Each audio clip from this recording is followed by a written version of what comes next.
आकाशवाणी औरंगाबाद. वैभवी जोशी ठळक बातम्या देत आहे.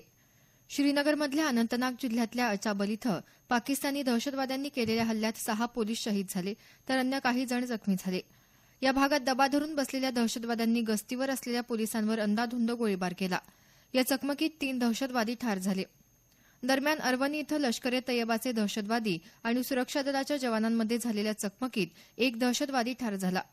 या चकमकीत 2 नागरिकांचाही मृत्यू झाल्याचं सूत्रांनी सांगितलं. बँक खातं उघडण्यासाठी आणि 50,000 रुपये आणि त्यापेक्षा जास्त रकमेचा रोखीनं व्यवहार करण्यासाठी सरकारनं आधारपत्र अनिवार्य केलं आहे.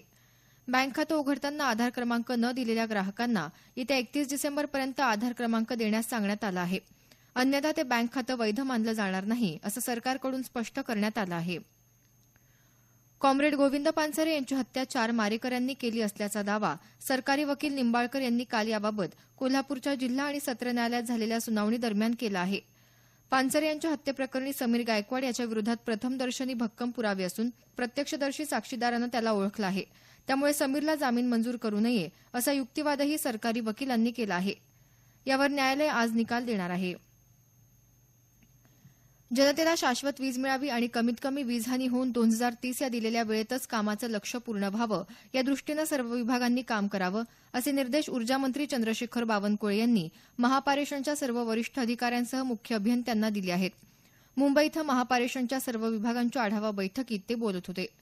विविध कामं पूर्ण करताना अडचणी येत असतील तर त्या त्वरित शासनाला कळवाव्यात असंही ते म्हणाले.